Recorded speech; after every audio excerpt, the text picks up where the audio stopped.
G'day ladies and gentlemen, how you all doing? Scotty49 here with you once again for another installment in our Warhammer 40,000 for the New Guy series. Now this is going to be the last portion of this series where we're going to be looking at the Space Marines, and today for them I'm going to be talking specifically about the next steps that you're probably likely wanting to take following on from our last video talking about starting the army. But before we jump into the video, ladies and gentlemen, I want to thank everyone that's subscribed on the channel so far. And if you have not done so already, feel free to hit that subscribe button down below. Make sure you got those notifications turned on as well, so you get notified when I release more videos in this series, as well as tournament battle reports and all manner of other content that I'm going to be releasing on the channel. But ladies and gentlemen, without further ado, let's jump into it. Alrighty everyone, so this video is a direct follow-on from the Starting the Army video, where I'm going to be talking about the next steps of what you're wanting to pick up for the several options we discussed in the Starting the Army video, so that you're able to take the army that you've got so far from that patrol level up to that incursion level for your games. Again, these three options will be around 250 Australian dollars, and any monetary value that I mentioned in this video is going to be in Australian dollars as well.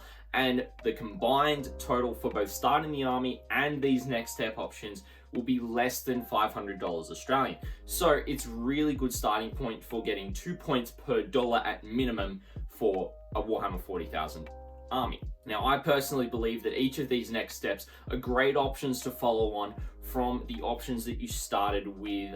But again, I will mention that these are not specifically competitively focused, just thematically focused around what the contents actually are in that starting the army option, and we're building on top of that with these next steps options. So the first one up is we've got the combat patrols next steps. Now for this option, I've picked out 3 Phobos Primaris Space Marine kits, so that you're able to continue focusing on them from that combat patrol where you've got a bunch of them already. Now these 3 kits are a Primaris Captain in Phobos armor, 10 Infiltrators or Incursors, and an Invicta Tactical War Suit. Now the cost of this option is $60 for the Primaris Captain in Phobos armor, $98 for the 10 Infiltrators, or you can build them up as Incursors, and $105 for the Invicta Tactical War Suit, coming to a total of 263 Australian dollars. Now, depending on how you assemble the Infiltrators / Incursors kit, you can get between 475 and 500 points. So that means by assembling 5 Incursors and 5 Infiltrators will give you different points to assembling 10 Infiltrators, as it'll give you different points if you would assemble 10 Incursors. So just really consider what way you are wanting to assemble those.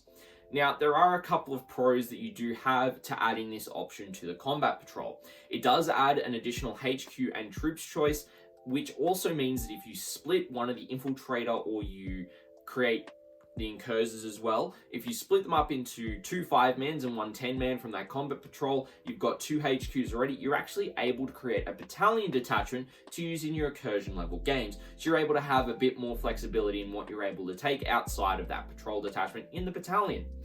The Invicta Tactical War Suit will also give you some heavier firepower as aligned with the suppressors, as well as some strong close combat ability that the army will be needing, as you won't have many other options for that within this option. However, there are a few cons, as I've just said. Outside of the Invicta War Suit, there's not much close combat potential with this army. It's a lot more ranged, and unlike the majority of the models within the combat patrol, all of these kits are full kits in their own right, with a lot of different options and a lot of different ways you can assemble them. So you're going to need to be following those instructions, and it can be quite daunting trying to figure out what pieces go with what. It's always best to follow the instructions for the models you're wanting to assemble. Now, when you add this option onto the combat patrol 655 points at maximum, you're looking at a maximum total of 1,155 points, so 1,155 points available to use for your games. So that gives you over that incursion level, so you've got a bit of variety that you can actually throw in to your battalion detachment if you do so. Cost-wise, the total for both the combat patrol and these options comes to $493, just under that $500 mark, meaning that you're just getting a little bit above 2 points per dollar spent. Overall, I think this is a great option to add onto that combat patrol, giving you some different benefits in there, enabling you to have a unit of infiltrators and incursors as well, getting a different unit out on the field to understand how they work as opposed to the infiltrators for your troops, the Invicta Warsuit and the Captain in there for your HQ as well. Option number 2, we're going to be talking about the instead of option 1, Primaris next steps. So for this option, again, I've picked out 3 different kits that continue to build upon the Elite and Recruit Edition boxes you would have gotten for instead of option number 2, which are solely focused around regular Primaris Space Marines. And these kits are the 10 Intercessors, the 3 Blade Guard Veterans, and 3 Eradicators. Now, this option costs $98 for the 10 Intercessors. It also costs $84 for each of the 3 Blade Guard Veterans and the 3 Eradicators, coming to a total of $266. Now, depending on how you equip the models in each of these kits, you'll be able to get between 450 and 500 points to add on to what you already have.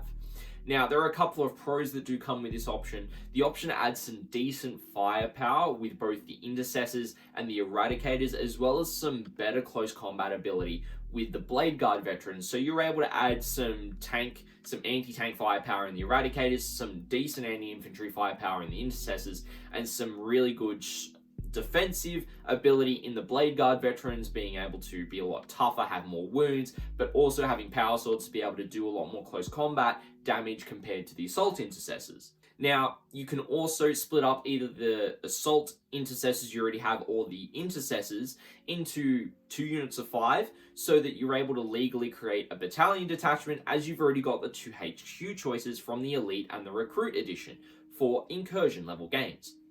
The only con that I have for this one, very similar to the first one we talked about, all of these kits are fully fledged kits on their own instead of any easy to build kits. So you've got a lot of different options to choose from for the Intercessors and for the Blade Guard Veterans and for the Eradicators in terms of the weapons you give them, their posing, all that kind of thing. So you're going to want to follow in the instructions. You're going to want to make sure you know what options you're wanting to give them, and making sure that they're legal to be able to do so as well. And it can be quite daunting still to assemble full kits compared to standard, easy to build miniatures that you already got in the Elite and the Recruit Edition. Now, this option added on to the instead of option 1 that we talked about in the previous video of 525 points to give you a max total of 1,025 points to be able to use for your game. So it's just a little bit above that incursion top bracket there of 1,000 points. So it means that some upgrades you're going to want to consider, or maybe some things you just count as not having. There's a myriad of different ways you can combat that to get all your models that you actually own into the game and be at that 1,000 points level. Cost-wise, the total of getting the Recruit and the Elite Edition, as well as these add-ons, comes to a total of $451. Now, this is the cheapest starting option to get a 1,000-point army out of each of these options that I'm talking about in both the previous video and this video here. So if you're wanting to get 1,000 points for, well under $500, this is probably the option you're wanting to go with. Overall, if you want to add some firepower and some heavier combat ability to the Recruit and the Elite Editions, I believe that these are the best kits to pick up to add on to that to get to incursion level games for this option. And last but certainly not least, we have got the instead of option number 2, which is focused around Firstborn Space Marines and the next steps following on from the Starting the Army option. And again, I've picked 3 kits that are going to best complement what you already have from that starting option in the last video, which are another 10 Tactical Marines, 5 Devastators, and a Predator tank. So this is another vehicle that we're adding into this option, as we already added a Venerable Dreadnought in the first option. Now, this option costs $70 for the 10 Tactical Marines, $84 for the 5 Devastators, and $83 for the Predator tank, coming to a total of $273. Now, there are a couple of pros to adding this option onto the starting option for this Firstborn Space Marine focus. It adds a significant amount of firepower in both the Tactical Marines, the Devastators, and the Predator tank as well, having a combination of anti-infantry and anti-tank firepower between all 3 units to give that firepower a massive boost at 1,000 points level. Now, both the Tactical Marines and the Devastators are also compatible with each other in terms of the kits, meaning you can equip the Heavy Weapon Marine in the 10 Tactical Marines with a different weapon that's from the Devastator squad if you really wanted to.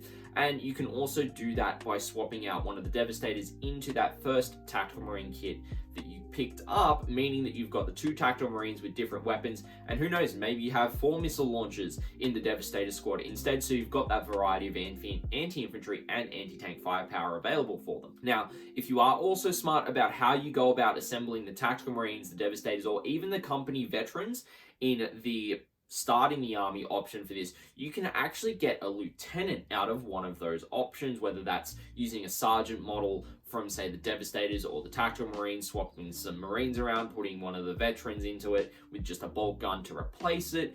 There's a lot of different options you could come up with how to work it, but you can actually then legally build a battalion because you'll have a captain, and you'll also have a lieutenant to be able to build a battalion detachment to use for your incursion level games.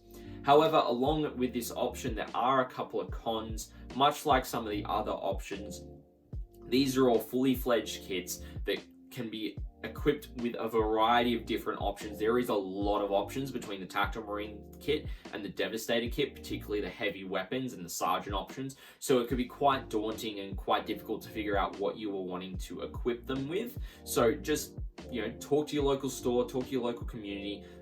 If you have access to the codex, have a read. If not, find out some info online, and in terms of how you can best equip them for what you're wanting them to do. Now, you can also see that these kits aren't going to be easy to build like some of the other options, so they're going to be quite daunting in that aspect as well. Just follow the instructions when going through the fully fledged building of them. And this option does lack a lot of close combat ability unless you equipped the command squad in a particular way to focus on close combat ability. However, Tactical Marines are able to hold their own to some extent in close combat, so it's not like you're massively lacking in it, it's just not a strength of this option. Now, this option adds to the, instead of option 2's 750 point maximum, to a maximum total of around 1,250 points to be able to be used when you're looking to use a battalion detachment. Now, of course, you'll be a bit more limited when it comes to a patrol detachment in terms of characters you can take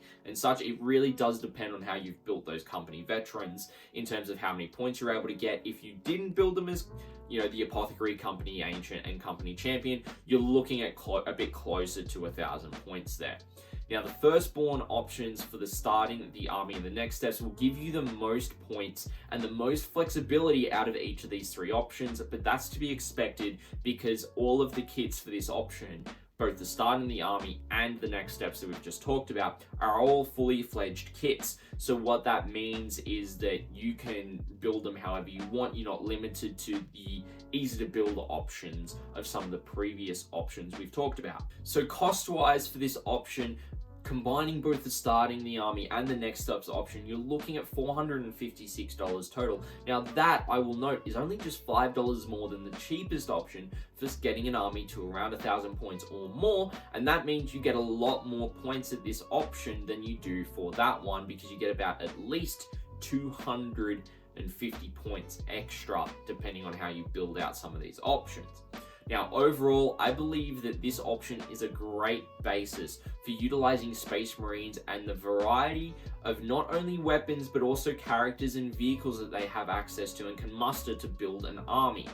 Now, out of all of these 3 options, if I was to start my Space Marine army over again from scratch, ground zero, without having entered the hobby at all, I would probably lean towards option number 3 because it gives me the most variety in models and gets me up to speed with assembling miniatures quite quickly with the full-fledged kits, as well as having the flexibility for poses and different equipment for the sergeants and some of the veterans there as well.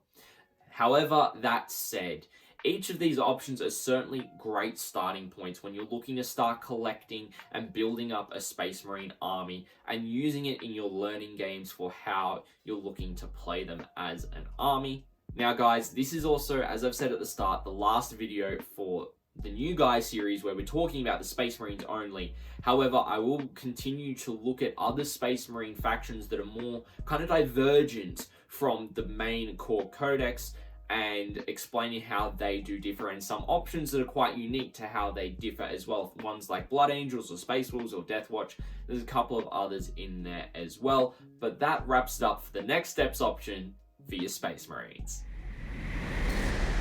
Alrighty, ladies and gentlemen, well, I hope that you've enjoyed this last video in the Space Marine portion of the Warhammer 40,000 for the New Guy series. If you have enjoyed any of the videos for the Space Marines or this one, and you have any questions or anything like that, feel free to let me know down in the comments section below, and I'll get back to you answering them. And if you enjoyed this video, feel free to hit that like, and if you want to catch more of this content for this series, make sure to hit that subscribe button with the notification bell as well, so you're able to be notified when I release these kind of videos.